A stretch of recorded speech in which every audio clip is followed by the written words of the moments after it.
Hey there, and welcome to Family Revenge. We're so glad you're here. Don't forget to like and subscribe so you can stay with us for every twist and turn. Let's jump right in.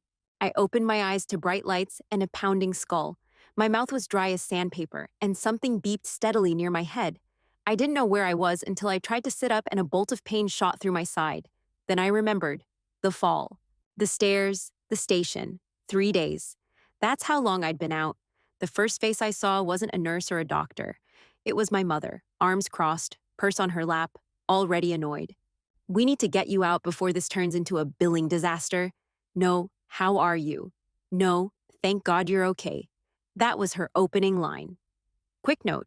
Before we start, how's your day going, and where are you joining from? I tried to speak, but my throat burned. A nurse offered water, which I took in shaky sips.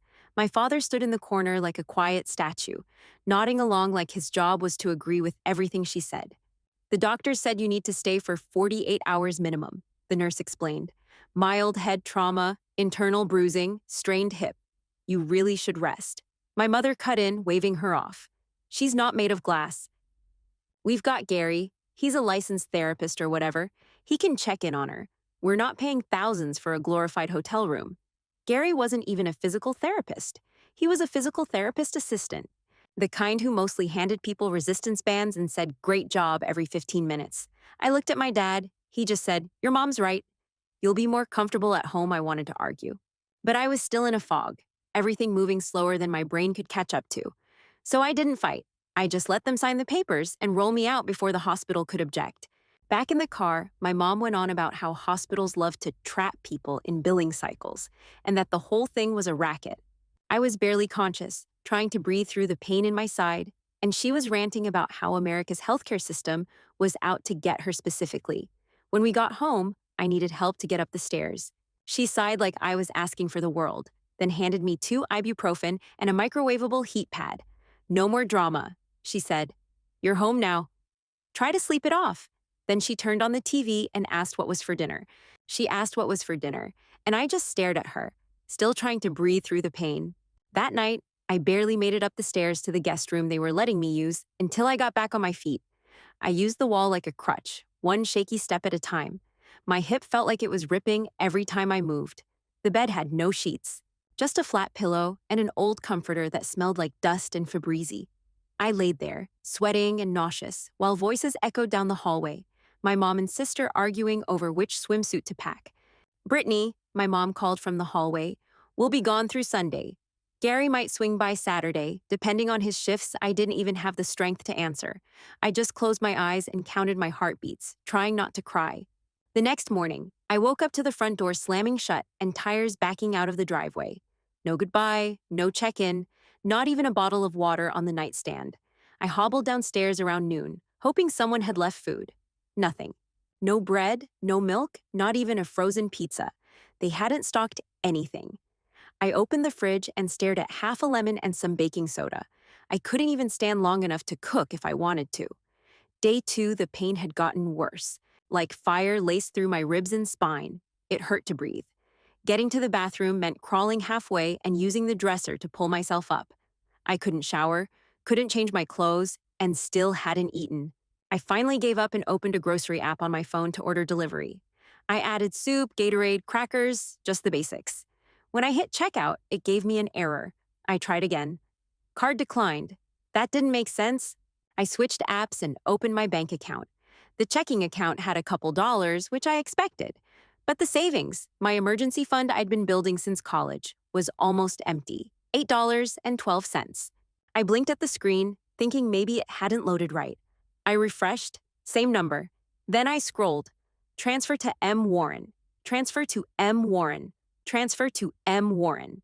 The most recent one had been 2 days ago, the night they brought me home. My chest tightened so hard I thought I was having a heart attack. That account wasn't joint, but my mother had access because she'd helped me set it up and insisted on being the backup contact, just in case I ever got sick or needed help. Apparently, this was her definition of help. I sat there on the kitchen floor, legs shaking, back pressed against the cabinet. The tile was cold, and I felt like I was disappearing right into it. I texted Gary. No answer. I texted my mom. "Where's my savings? I need to go back to the hospital. I'm in pain." She left it on red. 4 hours later, she finally sent back a thumbs up emoji. That's it. I almost screamed. I almost threw the phone across the kitchen. But I didn't have the energy. I dragged myself upstairs like a broken animal, one stair at a time. There were bruises blooming up my side and hip, purple and deep like paint strokes. Every time I shifted, I winced so hard I saw stars. I curled up on the bare bed, clutching my phone. No calls, no food, no plan. They'd left me here like a damn pet they forgot to board. Laying on that bare mattress, ribs aching and phone screen lighting up with nothing. I couldn't stop thinking how familiar this all felt. Different pain, same pattern. Growing up in our house was like living in a military checkpoint. My dad was Army for 15 years and never really left it behind. Every morning started with yelling, make your bed, fix your posture, don't slouch at the table. If I left a dish in the sink, it was a full lecture about being lazy and disrespectful. Amy never got that. She was younger by 3 years, always the baby, always trying her best. She got brand new shoes at the start of every school year. Trendy, cute, expensive. I wore hand-me-downs and got told to be grateful. When I made straight A's, my mom would say, don't get cocky. Life doesn't give out gold stars. Amy would bring home a C+, and they'd throw her a damn pizza party.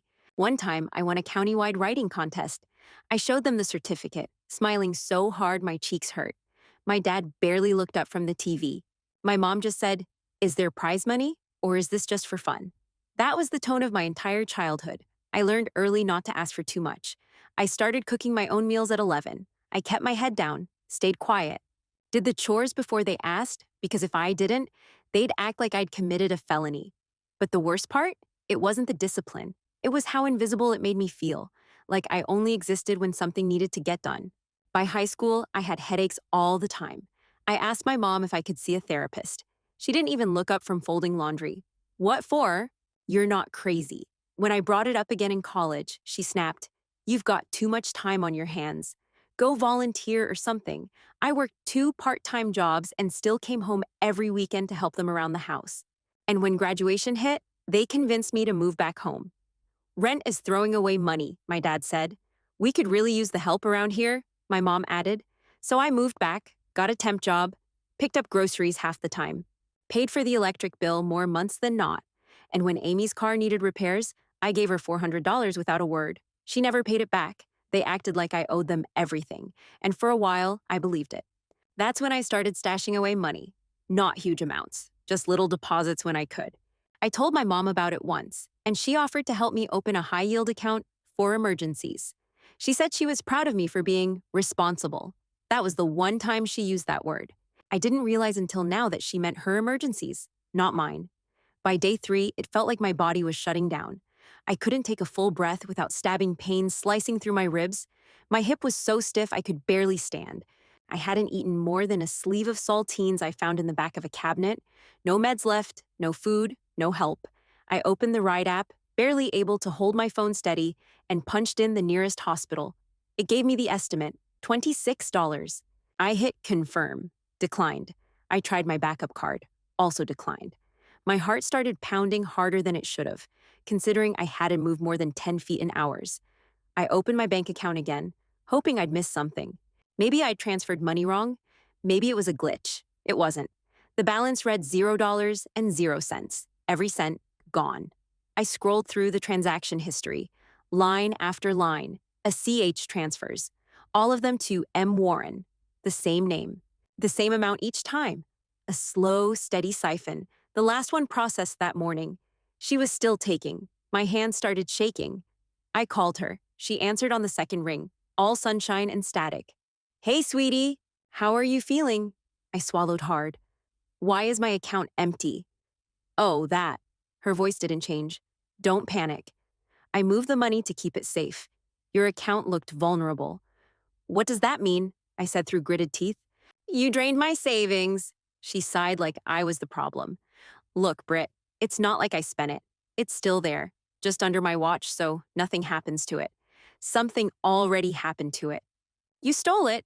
Watch your tone, she said, still calm but with that edge I knew too well. You're emotional. You're not thinking clearly. Head injuries can mess with your judgment. I sat there on the edge of the bed, breathing through the fire in my chest. I needed that money to get to the hospital. I thought Gary was stopping by today, she said, like that solved everything. He didn't. Well, something must have come up. He has a life too, you know. I couldn't believe what I was hearing. I looked around the empty room, like maybe someone would step in and tell me I wasn't crazy. Are you even going to come back? I asked. Brittany, let's not make this bigger than it needs to be.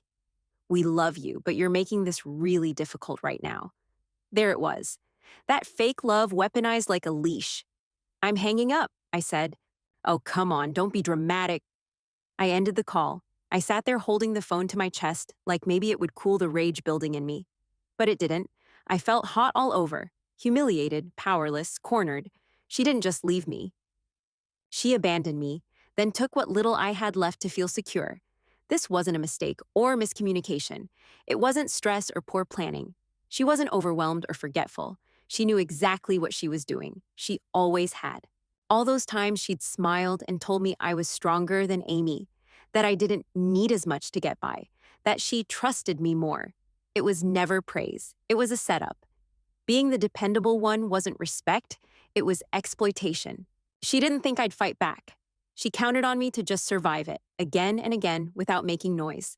That's what I'd done my whole life. But I was done surviving. I wanted out. I opened my texts, scrolled through old threads until I found a name I hadn't tapped in years. Marcus Bell, a friend from college. We'd studied together, worked side gigs together.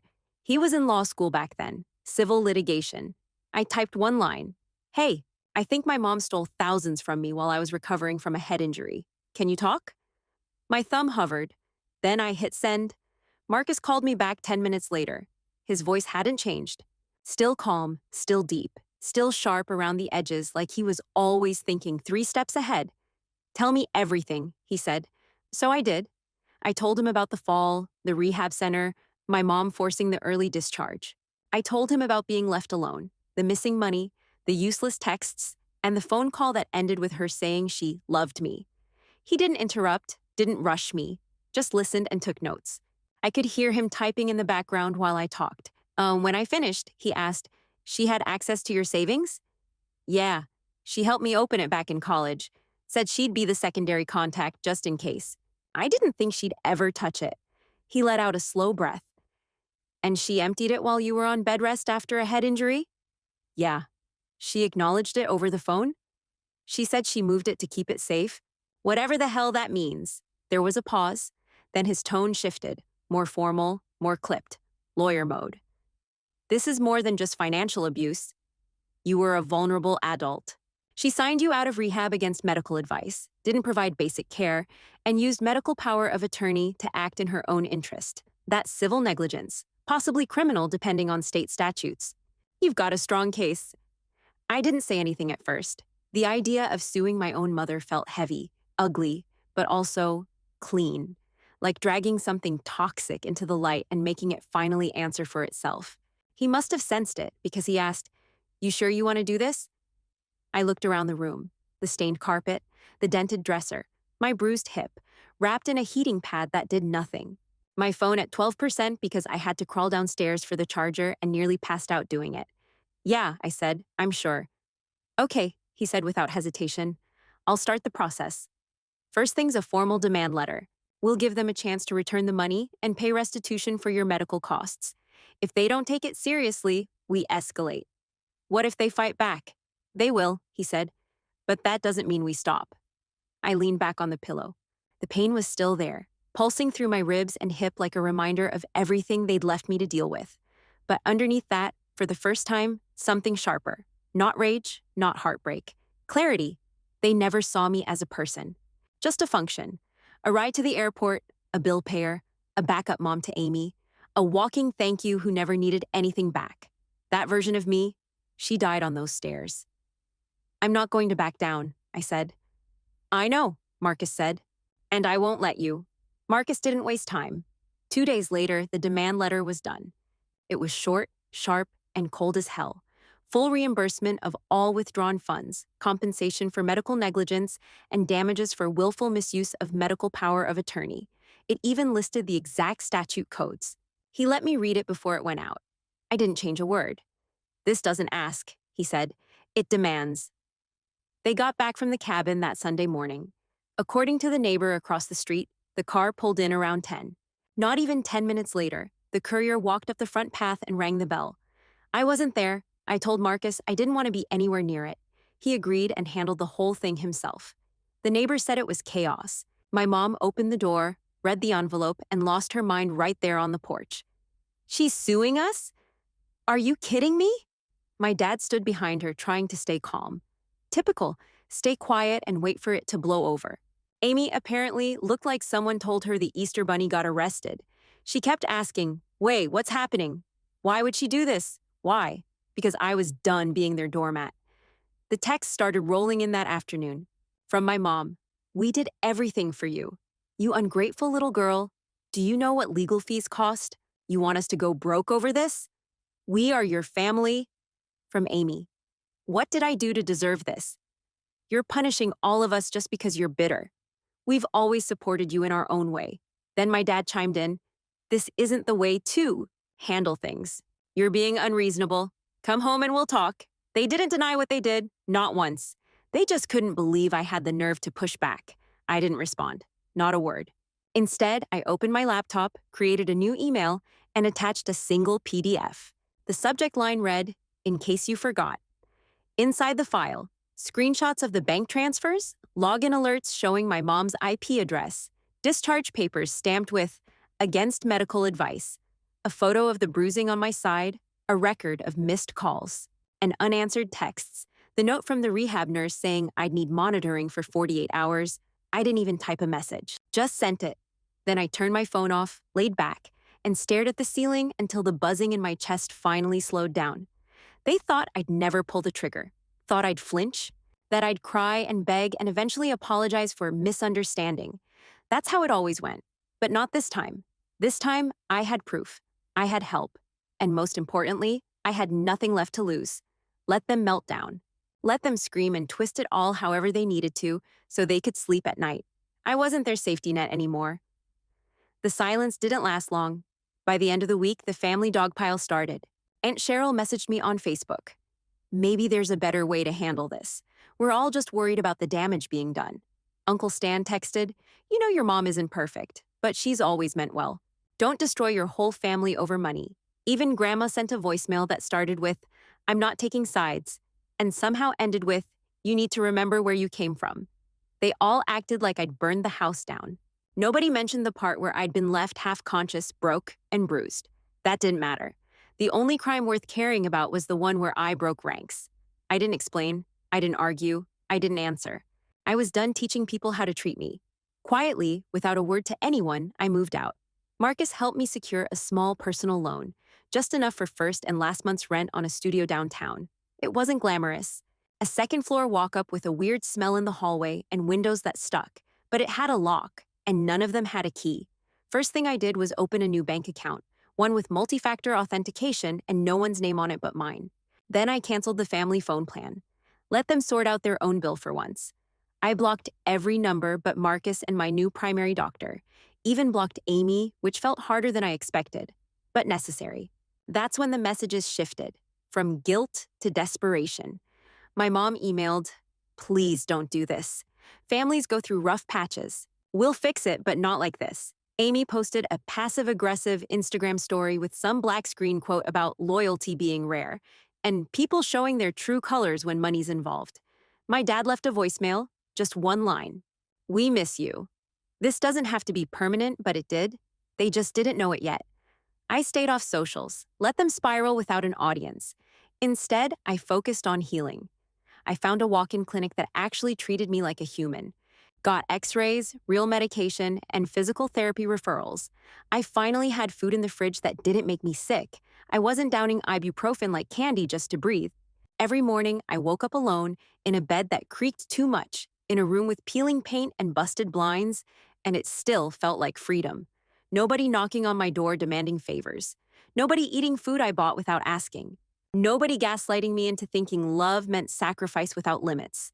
For the first time in years, I had space to think. They wanted me to believe walking away meant I was cold, vindictive, heartless. But all I did was stop bleeding for people who'd never once offered a bandage. Marcus kept the pressure on, certified letters, follow-up notices, formal emails. He handled it all without blinking. And for a while, it looked like my family was going to pretend it didn't exist. Like if they ignored the legal documents long enough, it would all just disappear. They thought it was a bluff. One afternoon, I got a message from my dad. Just one line. Enough. You've made your point. No apology, no explanation. Just a passive-aggressive full stop, like I was throwing a tantrum and now it was time to grow up. I forwarded it to Marcus. He replied 5 minutes later, "They think we're stalling. I'm filing the court docs," and he did. Official paperwork, case number, scheduled hearing date. I saw the scan of the stamped packet and felt this weird chill run through me. Not fear. Something colder, like justice creeping in through the back door. 2 days later, they caved. Suddenly, my mom's tone shifted. She emailed Marcus directly because I had her blocked and offered to settle. Full reimbursement of the stolen funds. Additional payment for medical expenses. No admission of guilt, but a written agreement to never touch my finances again. Ever. No shared accounts, no medical authority. Complete independence, signed and notarized. Marcus forwarded me her message with one question. Accept or push forward? I typed back, I want every dollar, and no future contact obligations. No loopholes, he replied. Done. I watched it all play out like I was sitting in the audience of my own life. Part of me kept waiting for a trap, some last-second twist where they'd yank the rug out again. But this time, there was no rug. When the money hit my account, I checked it 3 times. Then again an hour later, just to be sure. Every dollar was there, not a penny short. I didn't scream, didn't dance, didn't even smile. I sat on the floor of my busted little studio, legs crossed, dry cereal in one hand, laptop open on the other, and I cried, not a big dramatic sob. Just slow tears that came without warning, like my body finally unclenched after holding its breath for 20-something years. The cereal was stale. My socks were dirty. The radiator clicked every few seconds like it was about to fall apart. But no one could reach me. They couldn't steal from me. They couldn't sign me out of hospitals. They couldn't gaslight me into thinking survival was gratitude and love was obligation. They'd always said I was the strong one. They had no idea. Word got around faster than I expected. I didn't tell anyone, but small towns and big families don't need announcements. I heard through a friend of a cousin that my parents were struggling. Mortgage behind, credit cards maxed out, bills piling up. Apparently, they'd been using my emergency fund to patch their own holes for months. Guess I was the safety net after all. Now the net was gone, and they were falling through. A few extended relatives reached out, cautiously, like stepping over broken glass. I didn't know everything that was going on, one aunt messaged. Another sent, just wanted to check in. No pressure. Just wondering how you are. I didn't answer either of them. Then Amy sent one final DM. You ruined everything. Blocked. No hesitation. No explanation. Just done. A week later, my mom emailed. Subject, let's move forward. Body, we're still your family. It doesn't have to be this way. I forwarded it to Marcus and blocked her too. My studio smelled weird when it rained. The hallway light outside flickered constantly. The drawers in the kitchenette stuck, and my one decent lamp buzzed when it got too hot. But it was mine. Nobody barged in asking for favors. Nobody lectured me for getting dramatic when I said I was in pain. Nobody hovered over my finances or spoke for me in doctors' offices. Most nights were quiet, and for the first time in my life, that felt like a gift instead of punishment. One night, a strange number popped up on my phone. Area code I didn't recognize. I let it ring, no voicemail. I stared at the screen a long time, waiting for that familiar spike of guilt or curiosity to show up. Nothing came. They weren't scared of the lawsuit. That's not what had them panicking. They were scared because I stopped needing them, because I didn't cry when they disappeared. I didn't chase them or beg for closure or apologize just to keep the peace. I walked away, chose silence, chose me. They taught me love was about usefulness, how much you give, how quiet you stay, how well you perform under pressure. They were wrong.